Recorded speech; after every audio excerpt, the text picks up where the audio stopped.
Welcome to Real Estate and Taxes with Lakshay. I will be helping you minimize your taxes. So, good afternoon, everyone. My name is Lakshay. Welcome to my Tuesday session on real estate and taxes. Today's topic we're going to be talking about is buying a convenience store a good idea or not? A lot of you might already own a convenience store. A lot of you might be looking to buy a convenience store, or you might have an investor that is looking to buy a convenience store. So this presentation is basically for them, whoever is looking to evaluate a convenience store deal and making the right decision. So without further ado, let's get started. So let's look at some of the sources of revenue for a convenience store. First and foremost, there's two parts. There's the commission-based services, which is lottery and cigarettes. And the last four is drinks, candies, groceries, car and smoking accessories. These are related to non-commission items. So the first two, lottery and cigarette, you get a very minimal commission from them. So they're technically just to bring the client inside the door, and eventually when they buy these later items which are related to groceries or accessories, that's where real money is hidden, and that's how you technically make a lot of your gross margins. Most of the convenience stores that are doing six-figure, there's a lot of purchases, there's lots of cost of goods involved in it. So don't be fooled by a convenience store that is doing six-figure. And today we're going to be talking about two examples where the top number looks really amazing, but it's the net income that looks a little bit concerning. So I also noticed that very recently 7-Eleven had got licensed to sell alcohol as well. So future, if you're looking to buy a convenience store, maybe your income sources will go up with the help of the alcohol coming in. I know in the US, it's already part of the product list in a convenience store, but in Canada, it's not really prominent. So hopefully once the alcohol gets approved, it will also add to the sales of a convenience store. So we're going to consider two requirements. What are some of the qualitative requirements that I look at before buying a convenience store versus what are some of the quantitative requirements? When it comes to qualitative, there's not much numbers involved. We're looking at things like, where is it located? What are the hours of operation? Is there any goodwill attached to it? Is it operated by the owner who's looking to retire? What are some of the best performing months? Is it the back to school months such as September, or is it summertime when in downtown there's lots of festivities, so the convenience store sales kind of go up with the higher volume of people walking in due to CNE and all the various summer activities. So those are some of the qualitative requirements that you want to look at before making a decision towards buying a convenience store or not. And from the location perspective, I've noticed convenience stores is a high volume business but a low margin business. So you want to be in a very good location with a lot of traffic, a lot of footfall in per se to increase your sales. Now let's look at the quantitative requirements. By quantitative requirements, I mean to say the sales number and the expenses. From the sales perspective, you want to look at what are some of the highest grossing items. I know lotto and cigarettes gross a lot, but the margin on them is very low. It's only, let's say, 7 to 10% on the total sale of the lotto and cigarettes. So although the volume is high, the margin is very low. But when it comes to, let's assume, smoking accessories or gums or Duracell batteries, the margin will get a little bit better. So other items is where most of the margin is hidden, and you would want to look at what comprises of the total bubble. Is it tobacco that is taking away 50% of the sales, or is it less than 50% and other margin items which are other high profit margin item taking more than 50%? In a perfect world, I would want to focus on a convenience store that has other items such as smoking accessories, drinks, candies comprising for more than 50% of the sales. So that's the distribution of sales by product that you would want to look at. You also want to look at how much inventory do they have, and you want to check their expiration date. Is all of the inventory going to be expired as soon as you buy it? Then maybe it's not a good idea to have purchase the inventory as part of this buying the convenience store deal. So definitely look at that, and even the monthly expenses. Is the store coming along with the convenience store, or are you going to be renting the convenience store? So those are some of the things that you want to look at. What are some of the variable costs versus what are some of the fixed costs? From variable perspective, if you have a family member that is going to be working full time in a convenience store, maybe you can control some of the payroll or labor expenses. But sometimes you want it to be self-operated and not be involved in day-to-day operations. Then you want to look at the focus of is it leaving enough money in the pockets of yourself, or is it meeting the monthly revenue goals in order to pass it on to the employees fully? So enough about the requirements when it comes to qualitative and quantitative. let's look at an example of a live convenience store and how does the total sales work. In this scenario, when you look at the gross sales, this is a live convenience store who is doing gross sale of $89,000 and net sales is $79,000. They also break it down by winter and summer sales. Then we look at the sales analysis. What makes up that $89,000 or $79,000 of net sale? Majority of it is working towards the cigarette. Remember, I was saying that cigarettes and lottery should make up less than 50%, but in this scenario, it is making roughly 62% of the sales, and the margin is only 10% on cigarette commission, so $4,800 coming from there. Then we look at the other item, which is only 38%, 30%, 8%, but the gross, like the profit margin is 40%. So it is a good determinant. You would want the percentage of this being higher in order to come out as a winner.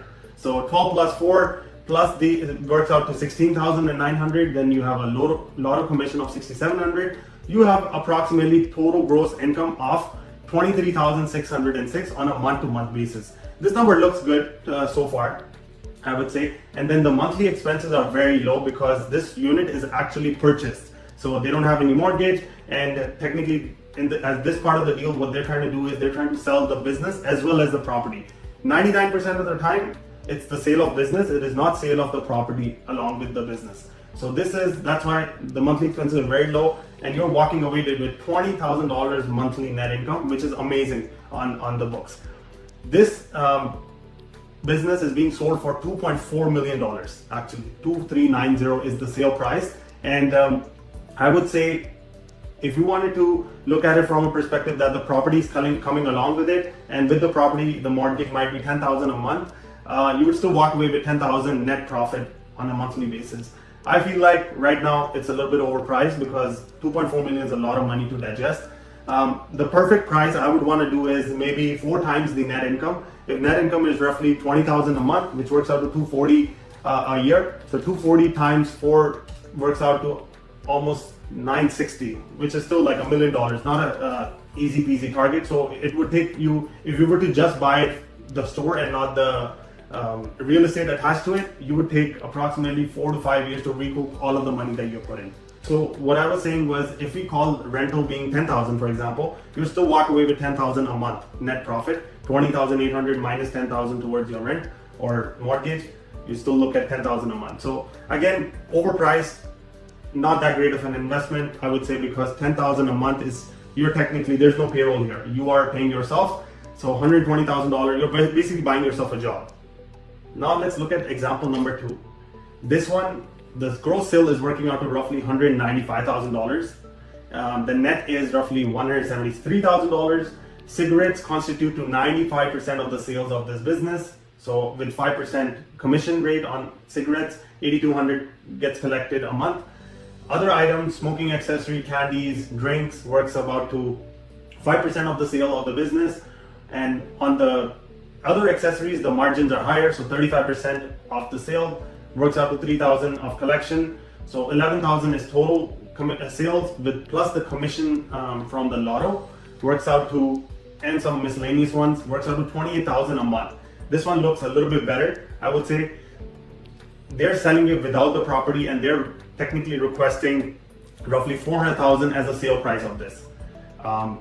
If you look at the expenses, there's the rent that is and then there's fixed costs of $6,300 roughly. So $28,000 minus $6,300 works out to $21,894.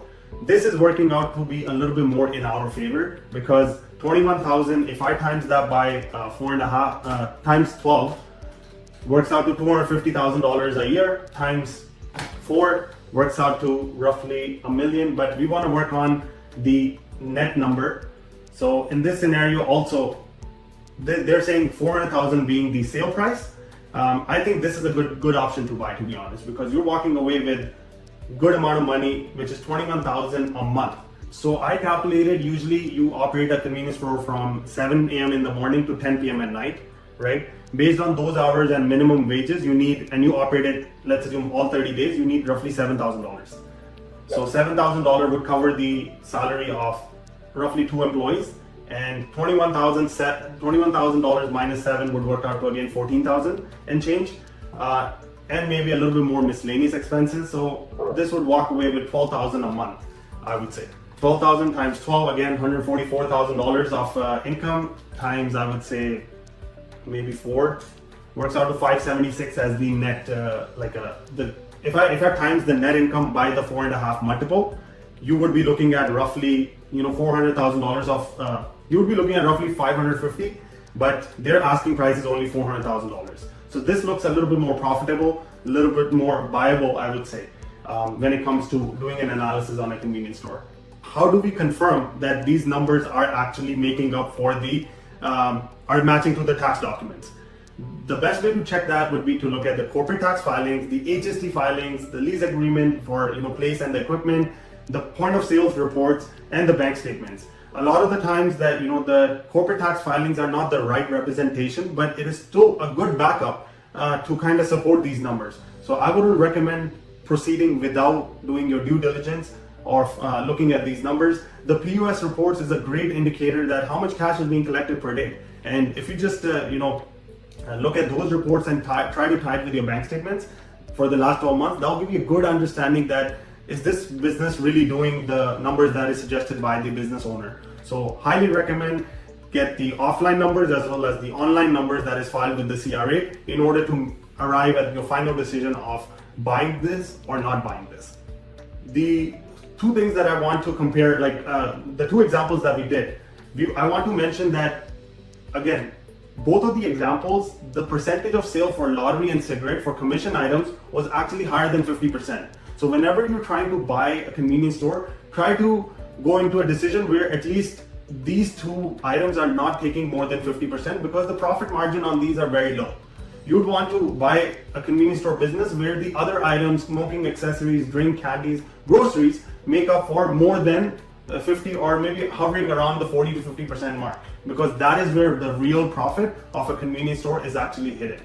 So again, a good example would be right off the bat for $400,000 of income, check how many years of does it take to recoup your investment. In our previous example, it said you'll be making roughly $140,000 a year. So if I divide that by 400 divided by $140,000, it takes roughly 2.85 years, which is 3 years, to recoup your investment. So that's a good indicator that it is not taking more than 5 years to recoup all of the money that you have put in. So again, this is an indicator that you want to assess before making the final decision. Once again, another offline item that I try to look at is, am I buying the business or am I buying myself a job? Usually, if the business is not leaving you minimum of $10,000 a month, you're basically buying yourself a job. At $20,000 mark, that's when you're in a good position that you're being a business owner and you are beating the odds of, because when you're taking a risk of such a big operation, you need to have at least $20,000 net in hand, whether it be cash or whether it be in the bank, in order to successfully operate a business and cover the COVID cycles. For example, in COVID, a lot of the convenience store had to close down for a bit of time. So is the business worth taking the risk, is what I'm trying to evaluate here. So it has to at least turn out $15,000 to $20,000 for it to make sense to employ yourself and work full hours. I know some of the convenience store owners put in 80 hours a week to save on the employee cost, and they're basically stuck with that job. So take a deep breath before pulling the final trigger. Reach out to your accountant or reach out to me to really do this analysis and to make the final decision. So overall, my final recommendation is before buying any convenience store, visit it for 30 days and record the number of walk-ins from outside, right? You want to see how many walk-ins are coming in on a monthly basis, and based on those walk-ins, you can request the POS report to see how much cash was collected. This will give you a good indication to see if the numbers that the business owner is saying on a piece of paper, is it even making sense? One other good indicator that I look at is the lotto commission covering the rent. If the lotto commission is covering the rent, then it's a green light, because anything else you make extra, you already are sitting at a 50%, 40% profit margin. So good indicator would be look at how much is the lotto sales and see if that is covering the monthly rent. Some of the additional options that I've noticed that convenience stores do is they try to sell propane exchange, beer, wine, money transfer services, fax and copy services, passport photo services to increase their revenue. This is where most of the businesses like Lifeline is left, because anything you do there, 100% of the profit come to you, and kind of the profit margin is a bit higher in these additional income options. So highly recommend, before you make the final decision, look at the qualitative, the quantitative factors, as well as some of the reports, followed by an expert opinion from an accountant based on their corporate taxes and HST filings. This kind of wraps up today's presentation. Thank you very much for joining in once again. We're going to see you next Tuesday at 2 p.m.